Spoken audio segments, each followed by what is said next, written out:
había gente de distintas partes que había llegado a Jerusalén. ¿Sí? Y entonces, tratemos de imaginar un poquito a la gente que viene a la fiesta de las primicias. O sea, saben que las cosas están tensas en Jerusalén, saben que acaban de crucificar a alguien que era conocido por sus milagros, que era profeta. O sea, ese es el conocimiento, digamos, más generalizado de lo que estaba sucediendo en aquel momento. Y entonces, pues van en ese entorno, y los discípulos no estaban predicando al aire libre, estaban en un lugar escondidos, literalmente estaban escondidos porque sus cabezas tenían precio. ¿Por qué tenían precio sus cabezas? Porque ellos anunciaban que Jesús había resucitado.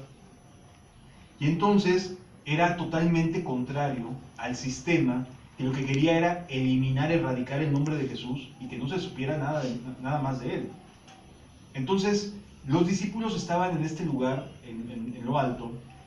En lo alto no, a lo mejor nosotros estamos en un tercer piso. En lo alto era primero y segundo piso, ¿no? Y normalmente tenían azoteas las casas. Bueno, ahí estaban ellos escondidos en aquel momento y pasaban las personas, ¿no? Y dentro de su lugar de escondite, de su lugar secreto, del lugar donde guardaban, donde buscaban a Dios en oración, donde se reunían para orar, donde era, digamos, que el lugar más seguro, o sea, que sentían más seguro dentro de todo Jerusalén, ahí estaban reunidos ese día.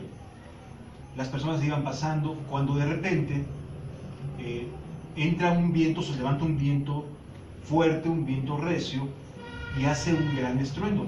Entendamos una cosa y tratémoslo de comprender. En el desierto había ráfagas de aire muy intensas. O sea, estaban acostumbrados a que de momento se levantaban ráfagas de aire seco, como son las propias del desierto, y pasaban por la ciudad, inclusive levantaban polvo.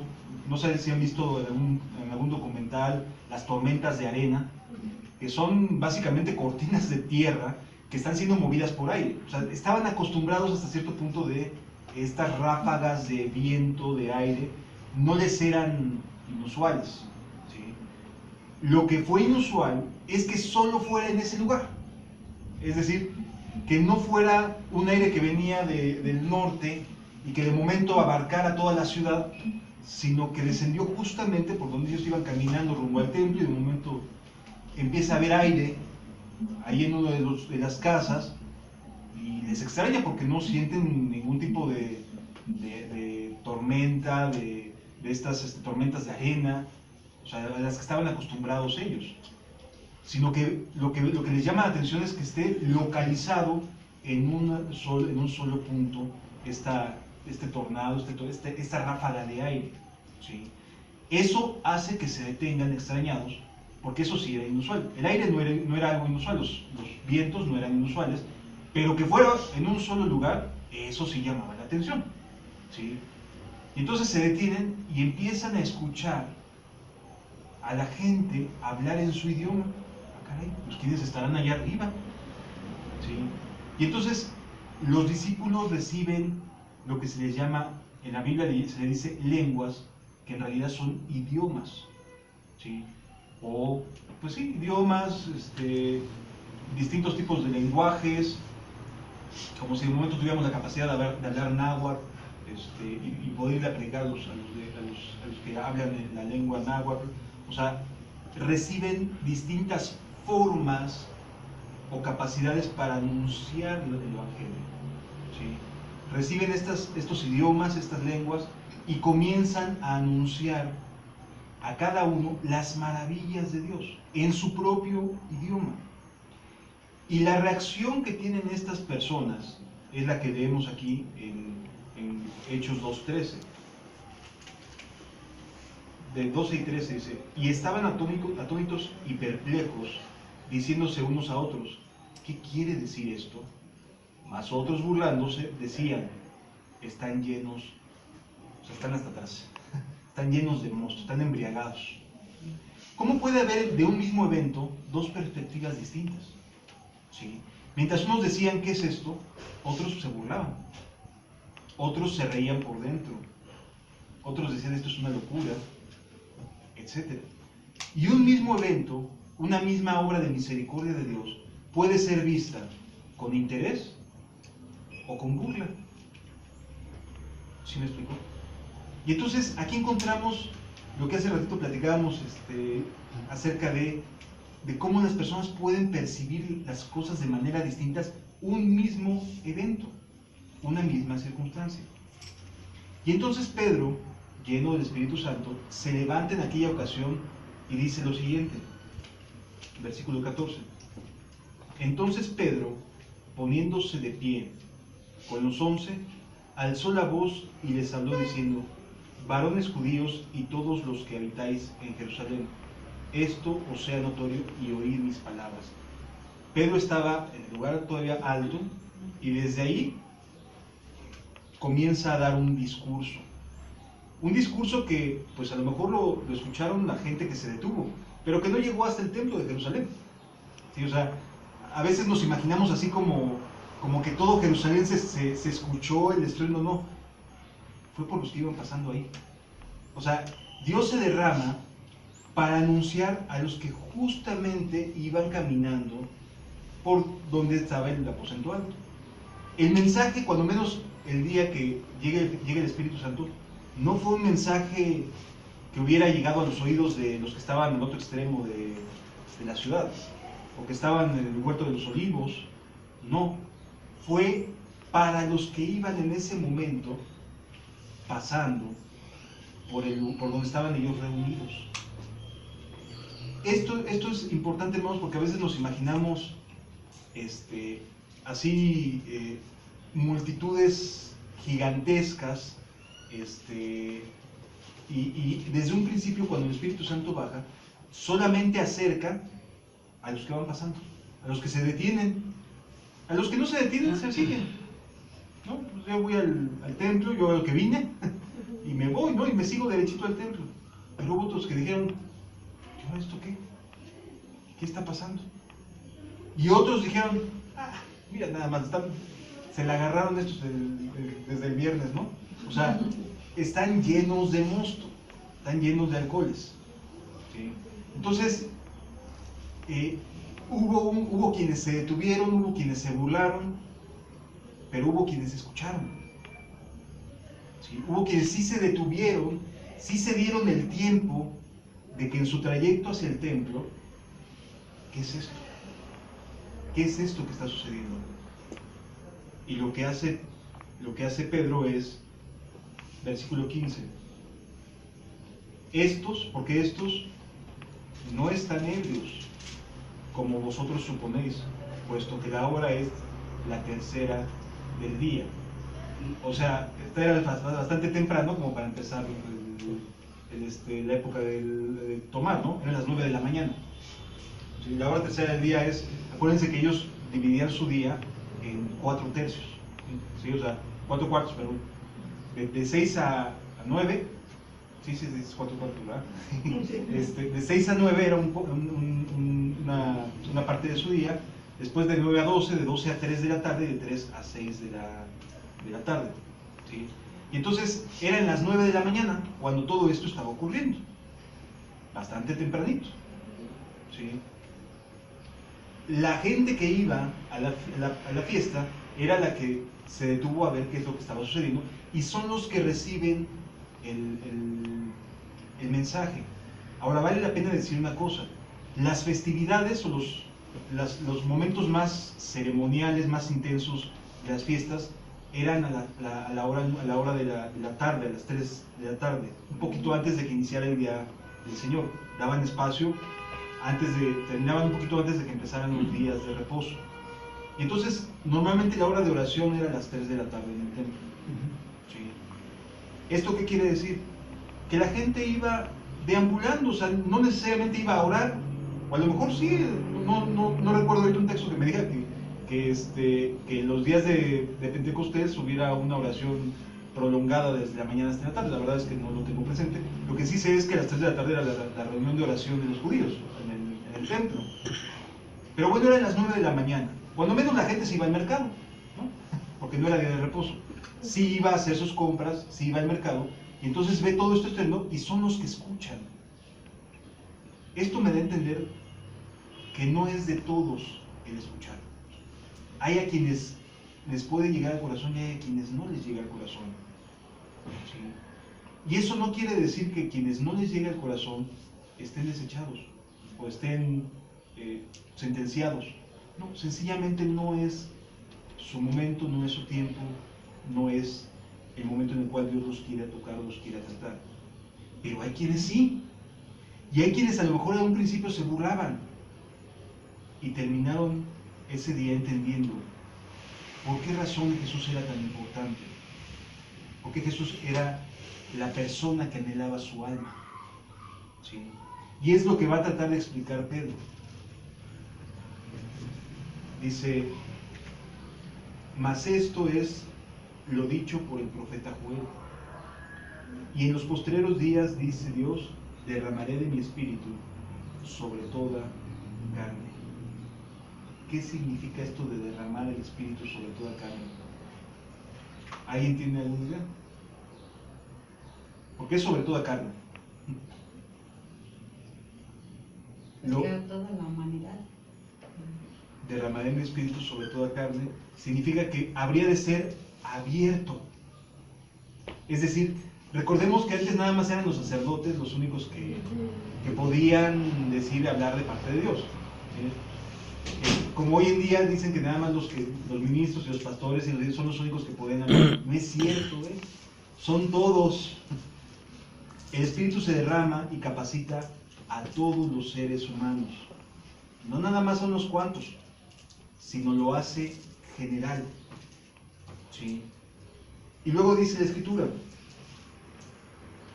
y vuestros hijos y vuestras hijas, ¿qué dice?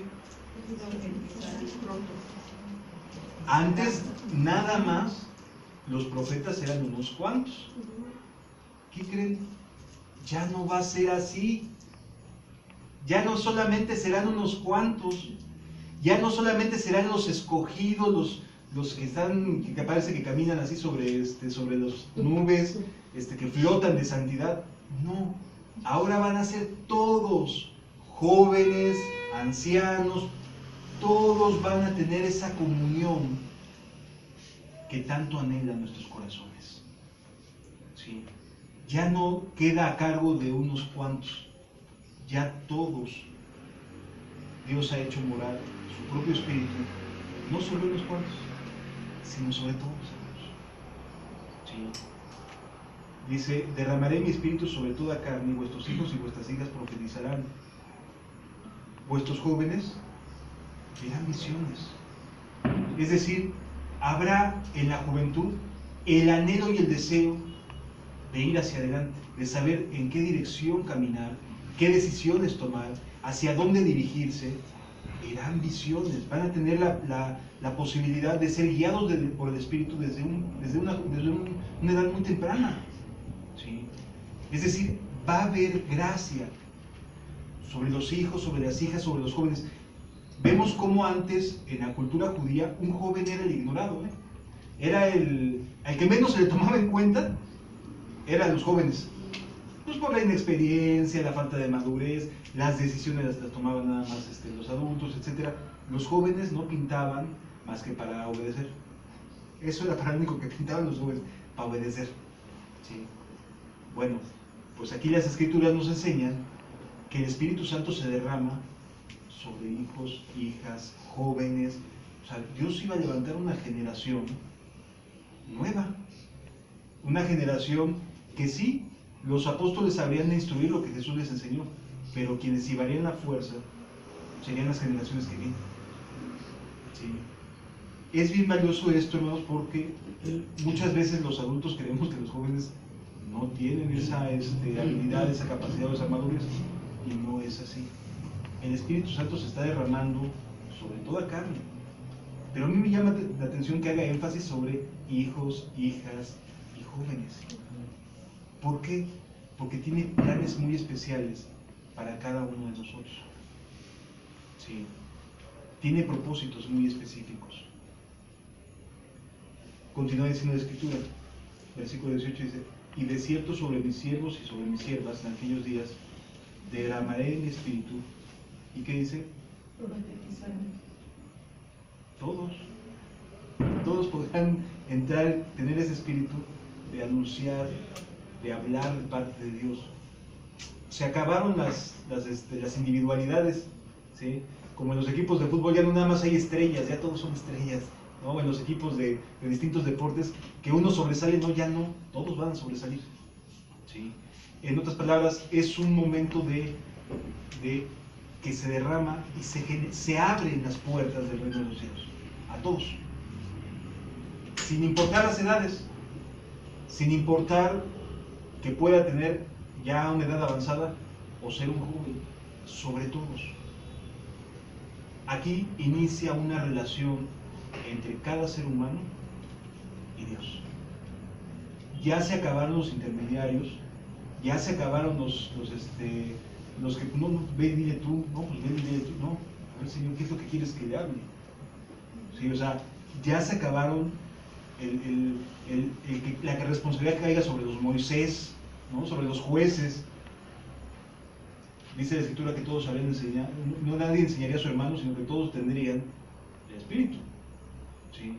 Es decir, todos tenemos libertad para poder seguir a Dios, de podernos servir unos a otros, hermanos, de podernos ayudar unos a otros, ¿sí?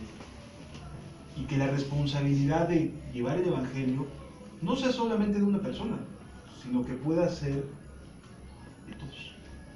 Que a todos le entremos a la vida en el Espíritu, ¿sí? Y luego dice Pedro, versículo 19, sí. Y daré prodigios arriba en el cielo y señales abajo en la tierra, sangre y fuego y vapor de humo. Yo pregunto una cosa, ¿estaba pasando esto? No estaba pasando, en ese momento no estaba pasando esto. Estaba citando una profecía acerca del derramamiento del Espíritu, pero no había sangre, fuego y humo saliendo del aposento alto. Esto que nos enseña, que las profecías, el Espíritu nos enseña a aplicarlas, nos enseña y nos guía a entender qué es lo que está pasando, qué es lo que está sucediendo, qué momento estamos viviendo, aunque haya cosas que todavía estén por cumplirse. Pero nos da la lucidez, como se la dio a Pedro, de decir, esto es lo que está pasando. ¿Sí me doy a entender, hermanos? En otras palabras, podemos disfrutar de las palabras de Dios, de la Biblia, y que el Espíritu Santo nos guíe a entender qué es lo que estaba pasando. En ese momento Pedro le entendió, le cayó el 20. Esto es lo que está pasando ahorita. Aunque literalmente la Biblia no nos narra que hubiera habido columnas de humo, la luna no se volvió en sangre en ese momento, ni el sol se volvió tinieblas. No sucedió eso. Pero sí sucedió que se derramó el Espíritu Santo en aquella hora. ¿Sí? Pedro no mintió. Sencillamente entendió qué tipo de profecía es la que estaban experimentando. Así nos pasa a nosotros. A veces entendemos que, ay, esto es para mí. Oye, me lo están diciendo, parece que me lo están recriminando a mí, me lo están poniendo así en la cara, ¿no? Y decimos, ¿por qué? Sencillamente porque Dios está hablándonos a cada uno de manera particular. Y a lo mejor haya cosas que no se cumplan de manera literal en ese momento, pero de que se van a cumplir, se van a cumplir. Lo importante es que cada uno pueda entender que tiene su propia relación con Dios, que Dios quiere relacionarse con cada uno de nosotros, que quiere curar heridas, que quiere curar corazones rotos, que quiere limpiar nuestras vidas, quiere hacernos nuevas personas, darnos una nueva oportunidad. Ya la regamos mucho. Quiere darnos una nueva oportunidad. Y si estás hoy aquí, es porque así Dios lo decidió. Y quería que escucháramos esto. Sí me doy a entender. Así como en aquellos días pasaron y escucharon, así Dios nos trajo para escuchar, porque tiene propósitos para cada uno de nosotros. ¿Qué hace a continuación Pedro? Dice, versículo 20. El sol se convertirá en tinieblas y la luna en sangre antes que venga el día del Señor grande y manifiesto. Y todo aquel que invocare el nombre del Señor será salvo. O sea, se abre la gracia. Todos podemos entrar en la gracia ya. Todos podemos disfrutar de una vida del Espíritu. Todos. Ya no hay gente especial, hermanos. Todos podemos entrar en la gracia. No hay grupos especiales, no hay paredes especiales que resguarden a grupos especiales de gente especial. No la hay. Es para todos. Se abrió el reino de los cielos y sigue abierto todavía. Dice la Escritura: varones israelitas, oíd estas palabras. Jesús Nazareno, varón aprobado por Dios entre vosotros con las maravillas, prodigios y señales que Dios hizo entre vosotros por medio de él, como vosotros mismos sabéis. O sea, sí, esto sí lo sabían los que estaban escuchando, ¿no? O sea, sí sabían, sí se habían escuchado de Jesús, pues. No había ninguno que dijera, pues yo no conozco de ese Jesús, porque fue muy notorio, fue como el curandero de la época. A lo mejor se escucha un poquito feo, pero era como el curandero de la época. O sea, la gente se acercaba a él, a Jesús, y lo sanaba. También quería predicarles, pero la gente ya no quería la parte de la predicación, solo quería la parte de ser curados. ¿Sí? Y aquí lo que Pedro está diciendo es, bueno, este Jesús que se supieron de él, lo han oído cuando menos de historia, ¿no? Así me lo enseñaron mis papás desde que era chamaco, ¿no? Hablaban de Jesús y que Jesús para aquí, Jesús para allá. Ya lo conozco cuando menos de oídas. Así estaban esos también. Mínimo ya sabían alguna referencia. Y les dice lo siguiente: a este, entregado por el determinado consejo y anticipado conocimiento de Dios, prendisteis y matasteis por manos de inicuos crucificando. Esto se los está diciendo a quienes estaba escuchando. ¿Por qué? Ellos iban para las fiestas, y mucha gente de ahí iba nada más para la fiesta. No estaban probablemente, o a lo mejor sí, en la de la Pascua, pues sí, seguramente sí estaban, pero iban y venían. O sea, no eran, digamos, personas propias, nativas de Jerusalén. ¿Sí? Sin embargo, en ese momento Pedro los está acusando, les está diciendo: a este Jesús, varón aprobado por Dios, o sea, ustedes vieron lo que hizo, ustedes vieron la misericordia que tuvo, ustedes fueron testigos de las bondades de Dios a través de él. Fue aprobado por Dios, pero fue rechazado por ustedes. O sea, Dios dijo: este es mi Hijo amado en el cual tengo complacencia, pero la gente decía: no, yo no quiero a este Jesús. No les gustaba este Jesús, preferían al Jesús guerrero, con la espada, echando fuera a los romanos. Ese es el Jesús que ellos querían. En ese Jesús querían confiar, pero no querían confiar en el Jesús amoroso, misericordioso, que tenía paciencia, que invitaba a dejar de pecar, que hacía misericordia al que era el enemigo. Ese no les gustaba porque no era tan radical. ¿Sí me explico? O sea, no era tan celoso de su pueblo, no era tan directo en cuanto a separar al pueblo judío de los romanos. Ayudaba a los romanos, ¿no? Tenía misericordia, ayudó a una mujer sirofenicia con su hija.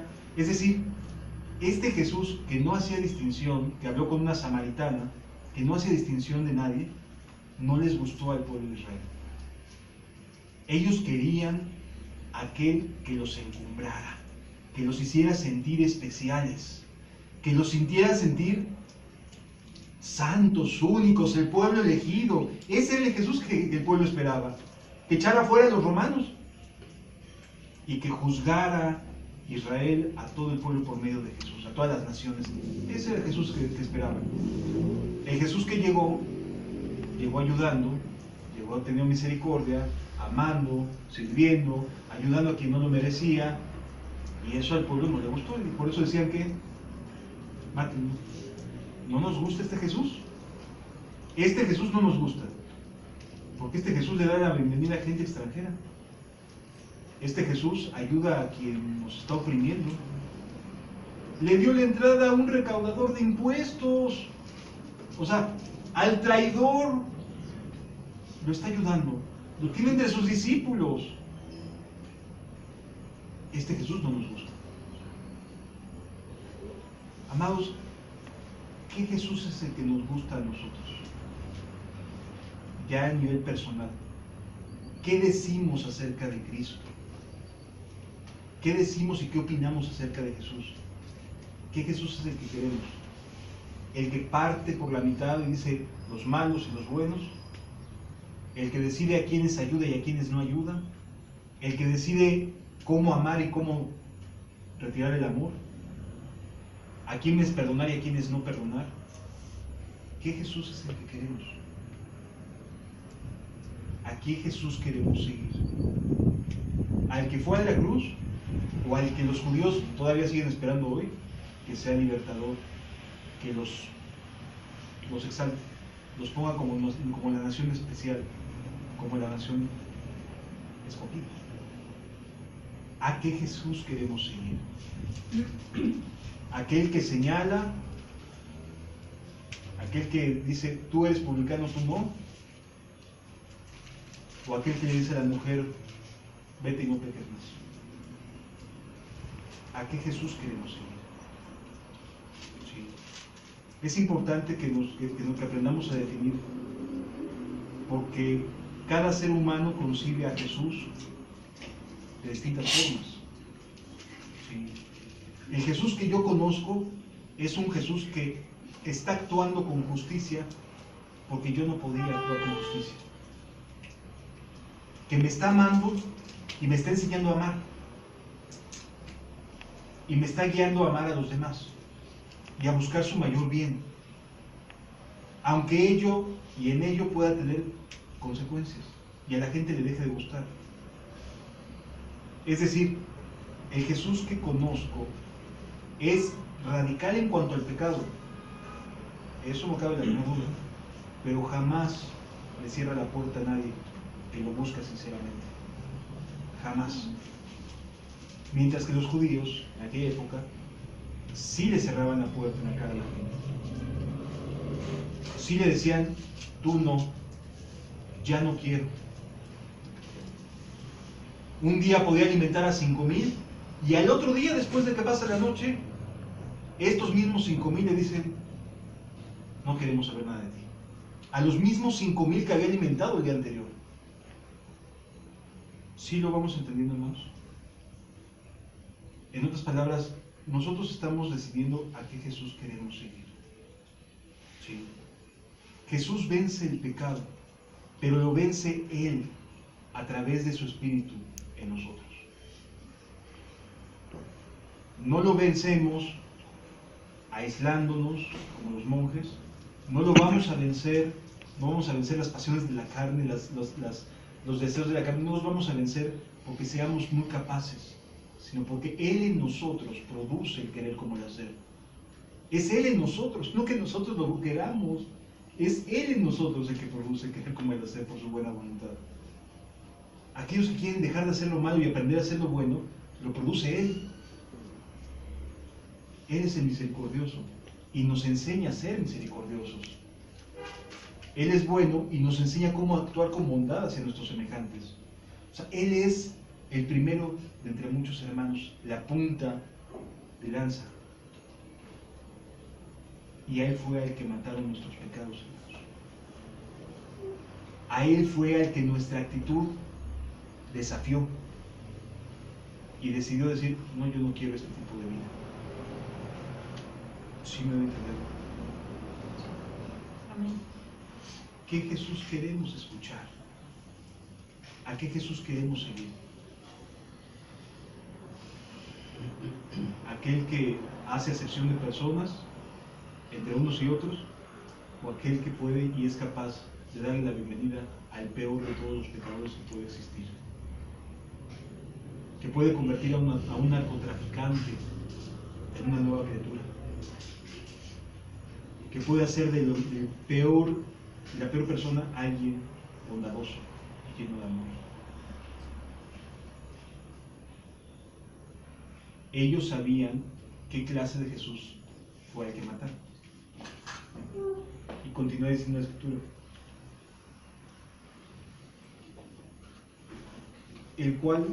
al cual Dios levantó, suelto los dolores de la muerte, por cuanto era imposible que fuese retenido por ella. Porque David dice de él: veía al Señor siempre delante de mí, porque está a mi diestra, no seré conmovido. Está citando las Escrituras una persona que normalmente no sabía Biblia, ¿eh? Recordemos que Pedro era pescador. Y está citando las Escrituras de manera correcta. Hace ratito me preguntaban, ¿cómo saber? El Espíritu nos guía a toda verdad. Es Él las arras, el sello que necesitamos para no errar, para no equivocarnos. Es la presencia del Espíritu en nuestras vidas la que necesitamos para poder caminar rectamente. ¿Sí? Dice la Escritura: por lo cual mi corazón se alegró y se gozó mi lengua, y aún mi carne descansará en esperanza. Porque no dejarás mi alma en el Hades, ni permitirás que tu santo vea corrupción. Varones hermanos, se os puede decir libremente del patriarca David, que murió y fue sepultado, y su sepulcro está con nosotros hasta el día de hoy. Pero siendo profeta y sabiendo con qué juramento Dios le había jurado de su descendencia en cuanto a la carne, levantaría al Cristo para que se sentase en su trono. ¿Qué es lo que está haciendo aquí Pedro? Les está argumentando por qué Cristo es el que esperaban. ¿Sí? Yo quiero preguntarte, ¿a quién esperas tú en tu corazón? ¿Qué clase de Dios es en el que crees? ¿En el que te han enseñado o en el que desearías experimentar? Por ti mismo, por ti mismo. ¿Sí? Es decir, todos hemos aprendido, todos hemos oído a gente de Jesús. Todos aquí presentes conocemos a un Jesús histórico.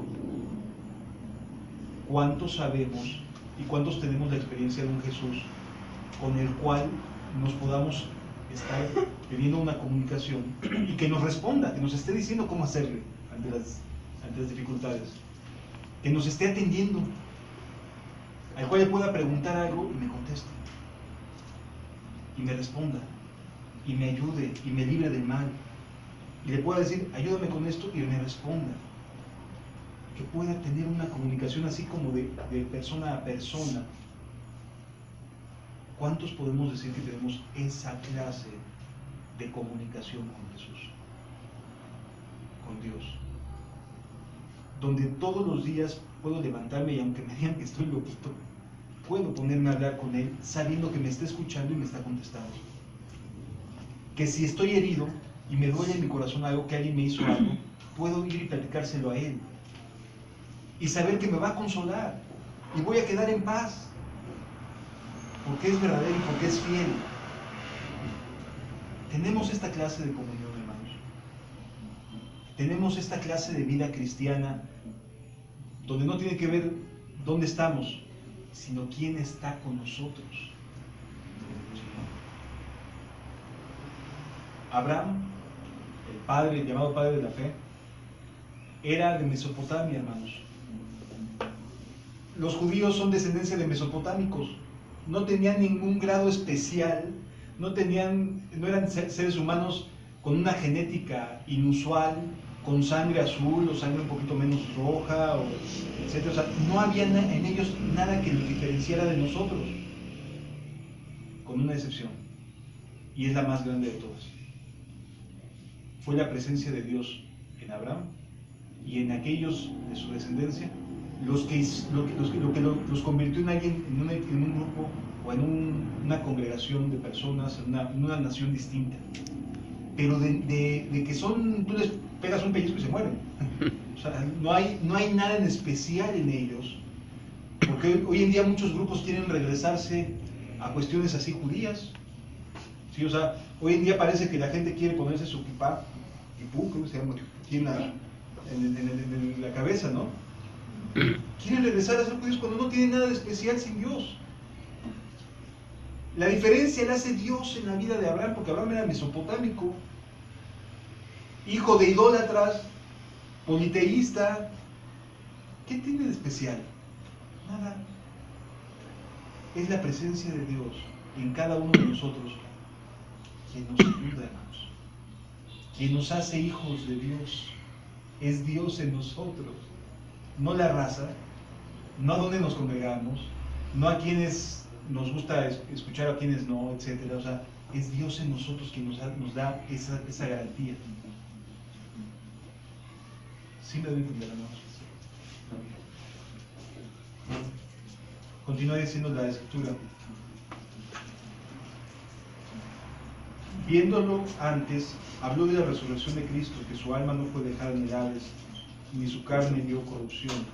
A este Jesús resucitó Dios, de la cual todos nosotros somos testigos. Yo quisiera preguntar, por su experiencia con Dios, ¿quién podría testificar de que Jesús está vivo? Por su experiencia con Él, no por lo que hemos oído. Es que resucitó el tercer día, sí.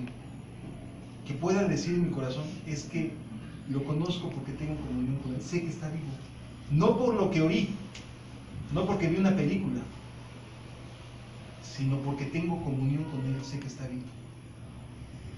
Y a lo mejor yo sé que es un loco, pero es maravillosamente loco estar platicando y hablando con Él y recibir respuestas.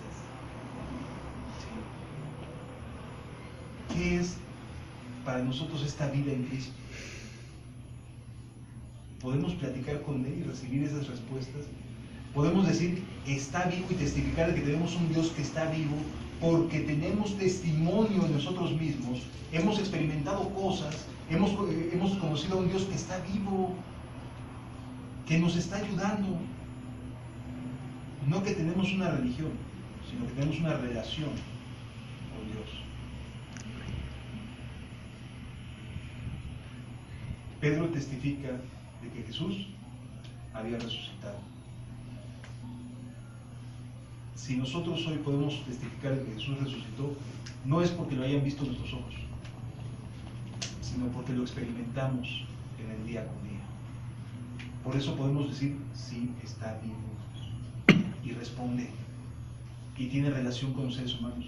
Y si tú cierras tus ojos y le pides ayuda, te va a responder, porque está vivo. Y si tú tienes a bien inclinar tu corazón y decir, a ver, Señor, yo he escuchado mucho acerca de este Jesús, me gustaría conocerlo, me gustaría saber cómo relacionarme con Él, cómo iniciar una vida con Él. Por supuesto que te va a contestar que sí, para eso vino. Por supuesto que te va a decir, claro que sí.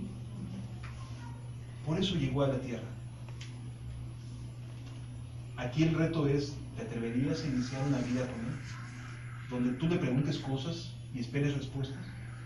A ver, si estás vivo, respóndeme esto. Te lo va a responder porque está vivo.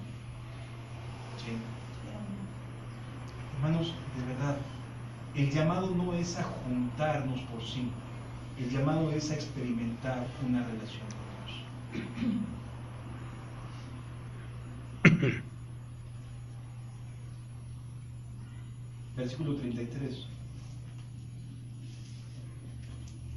Así que exaltado por la diestra de Dios, y habiendo recibido del Padre la promesa del Espíritu Santo, ha derramado esto que veis y oís. Es decir, está explicando, esto que está pasando proviene del Espíritu Santo, proviene de Dios, hasta que ponga a tus enemigos. Porque David no subió a los cielos, pero él mismo dice el versículo 34, porque David no subió a los cielos, pero él mismo dice, dijo el Señor a mi Señor, siéntate a mi diestra hasta que ponga a tus enemigos por estrado de tus pies. Versículo 36, sepa pues ciertísimamente toda la casa de Israel, que a este Jesús, a quien vosotros crucificasteis, a quien no quieres creer, a quien le dices que no, en que dices, no, esto no es para mí, debe ser para los adultos, para los viejitos, ten una seguridad, este Jesús está vivo y reina y gobierna los corazones de todos aquellos que desean experimentar, que desean vivir a su lado. A este Jesús a quien vosotros crucificasteis, Dios le ha hecho Señor y Cristo. Él es la salida que tu alma anhela, aunque lo quieras ignorar, o aunque quieras decir, no, no es para mí. Él lo que va a hacer con tu corazón, ¿sabes qué es? Lo va a volver nuevo. Lo va a hacer que todas esas heridas, que sí es cierto, nadie quita que hemos sido heridos, que hemos sido desilusionados, que hemos recibido golpes, que no hemos recibido afrentas, que nos han ofendido, sí es cierto. Eso nadie puede decir que no lo hemos vivido. Pero tienes aquí la oportunidad de ser curado, de volver a empezar, de que tu corazón sea regenerado y que quede como nuevecito, literalmente como nuevo, y que todas las cosas que has vivido y que te han dolido sean parte de tu pasado y queden selladas. Puedes hacerlo, porque a eso nos está convocando, a volver a empezar.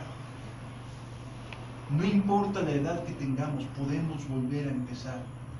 Esa nueva oportunidad que muchas veces tú has anhelado y decir, cómo me hubiera gustado experimentar esto de otra manera, no pasar por esto, no pasar por aquello. No se puede regresar al pasado, pero sí puedes regenerar el corazón para no estar viviendo en el pasado. Eso sí puede ser. Y lo más precioso es que está aquí para hacer tus corazones. Él está aquí para que entregues tu vida a Él, para que digas, me voy a atrever a confiar, no en el histórico Jesús que hemos oído, sino me voy a atrever a creer que estás vivo y que vives en serio y que me vas a responder, Señor, porque de verdad te contesta. Al oír esto, sucedió algo en los corazones de las personas. Aquí la palabra compungir, que dice, se compungieron de corazón. Es decir, les pesó, se sintieron como si hubieran dado en el blanco las palabras de Pedro. Dieron en el blanco, dieron en esa herida abierta. Y les pesó, dijo, quiero volver a empezar. Quiero volver a empezar. O sea, algo debe de haber distinto. Y sí, hay algo distinto. La religión no es lo que nos cambia, quien nos cambia es Cristo. Y sí, hay algo diferente. Al oír esto se compungieron de corazón y dijeron a Pedro y a los otros apóstoles, varones hermanos, ¿qué haremos? ¿Cómo empiezo? ¿Cómo le entro? ¿Cómo puedo volver a empezar? ¿Qué tengo que hacer? Porque es una pregunta que cualquiera que anhela un cambio en la inercia que lleva necesita responderse. ¿Y cómo? Ya voy a la iglesia, ya voy aquí, ya voy allá, etc. ¿Cómo empiezo de nuevo? Y la respuesta de Pedro es, arrepentidos y bautícese cada uno en el nombre de Jesucristo para perdón de pecados y recibiréis el don del Espíritu Santo. Cambia tu manera de ver la vida, es lo que está diciendo. Dale vuelta. Es que antes yo decía cosas que sabía que podía herir a mi compañero de trabajo, a mi compañera de trabajo, a mi compañero de escuela, etc. O sea, yo sé lo que le duele, yo sé por dónde llegarle, cómo le puedo poner causar un dolor. Detente. Ya no le sigas. De verdad, detente.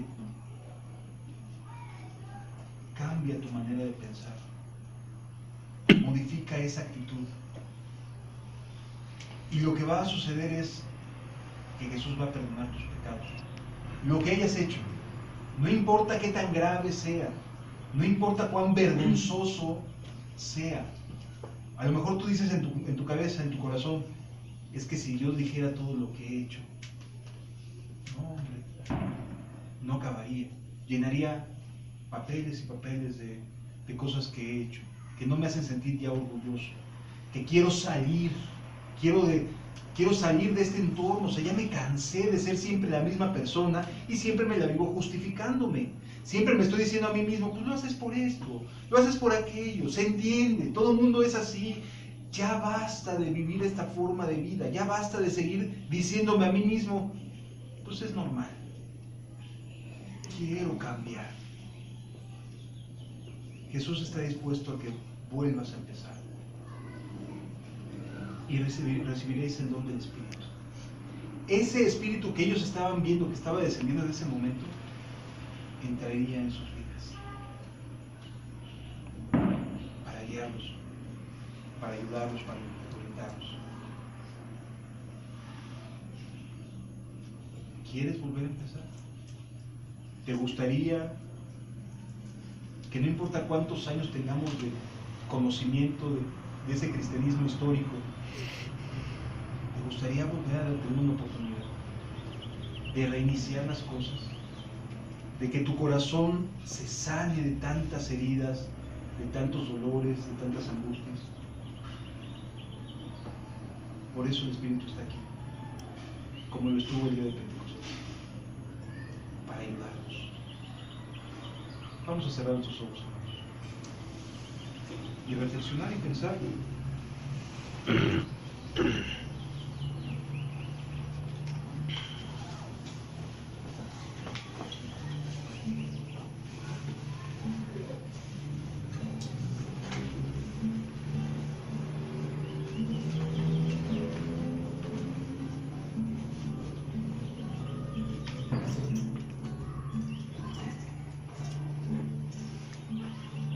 Amados, solo estamos nosotros y nuestro Dios.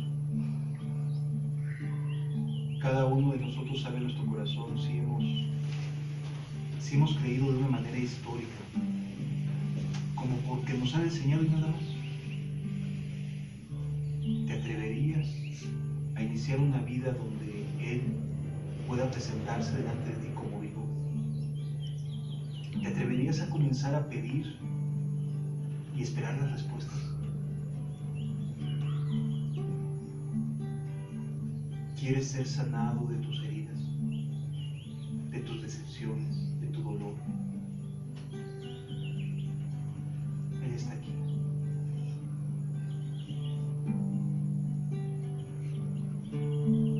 Padre, gracias por tu misericordia y por estar aquí esta mañana. Súbitamente vendrás a tu templo.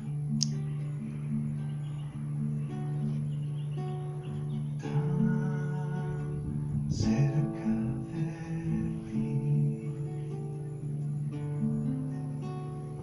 tan cerca de mí, que hasta me puedes tocar. Jesús está aquí.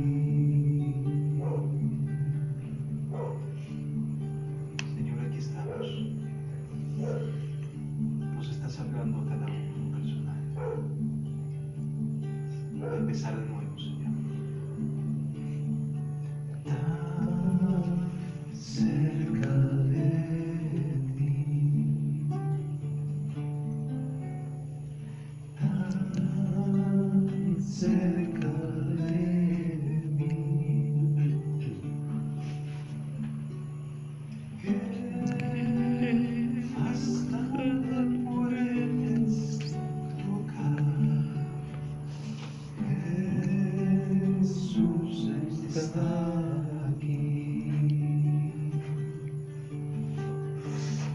Mírate en la calle caminando y paseándose la multitud. Muchos ciegos van porque no le ven, ciegos de ceguera espiritual. Tan cerca de ti, tan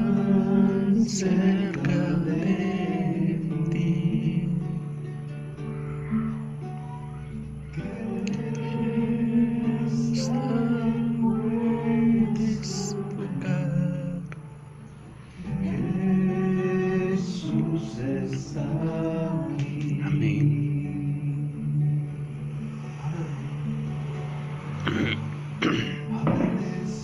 Miedo al oído. Y cuánta circunstancia hay en ti, y que solo a él Le interesará. eres más que un ruido para mí. Tan cerca de mí, tan cerca de mí.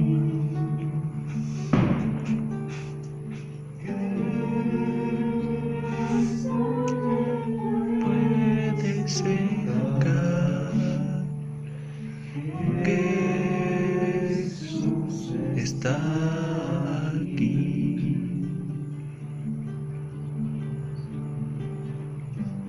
Gracias, Jesús.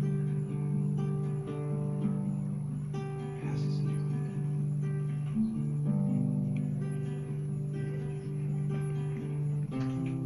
Bendito sea tu nombre, Señor. Queremos volver a empezar, Señor. Amén. Queremos pedirte que nos llenes de tu Espíritu. Por favor.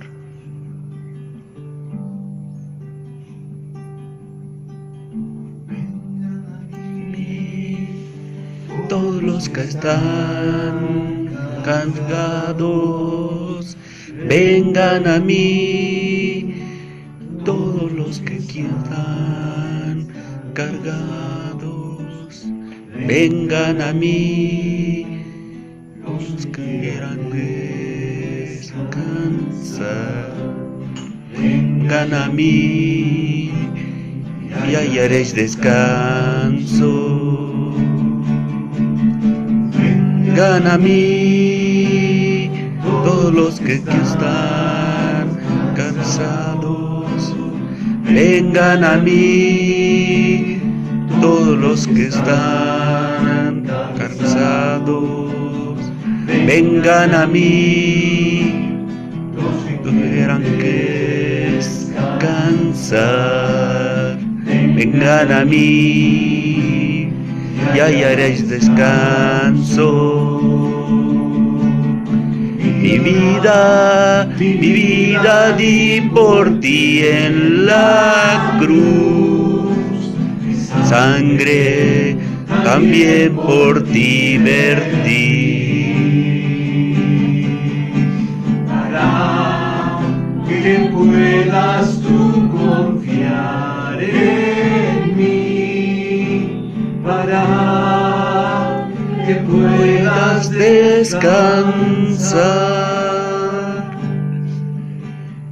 No te cansas de llevar esa carga en tus hombros.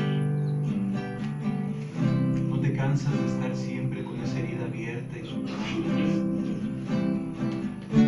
¿No te gustaría que se secara? Se cerrara para siempre con Jesús. ¿No crees que valdría la pena intentar? Todos los que están cansados, vengan a mí. Y todos los que están cargados, vengan a mí. Los que quieran descansar, vengan a mí. Y hallarán descanso.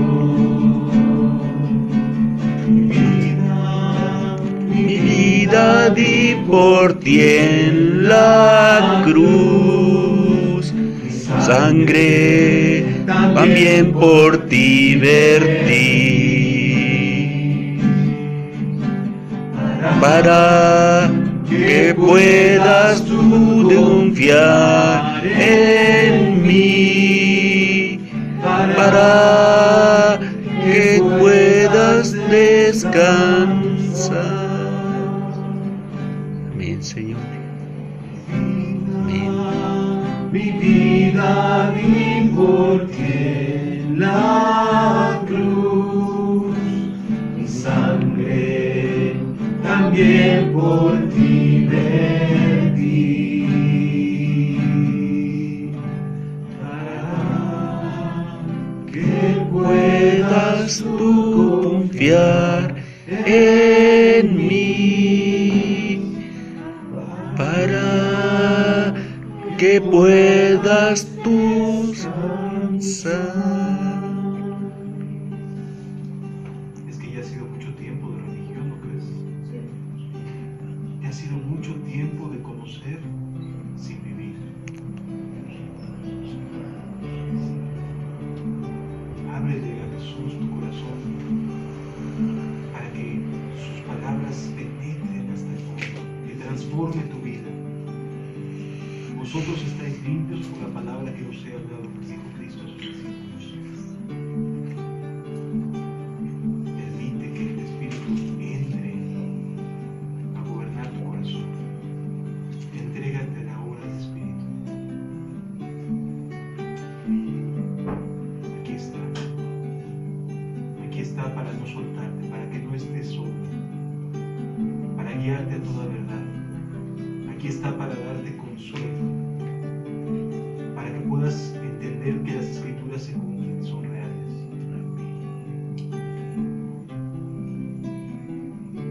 Gracias, Jesús.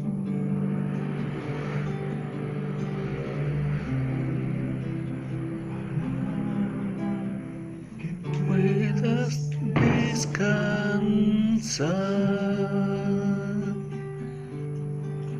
Porque de tal manera amó Dios al mundo, para que ha dado a su Hijo unigénito, para que todo aquel que en Él cree no se pierda, mas tenga vida eterna. Amén.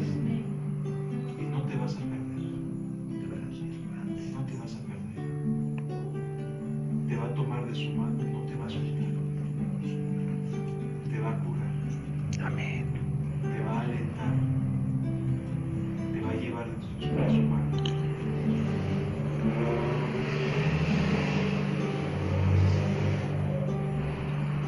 Y aún, hermano, hermana, si necesitas restauración, te sientes desalentado, desanimado, triste, angustiado, angustiada, déjale que te abrace, déjale que te dé fuerzas. Las cosas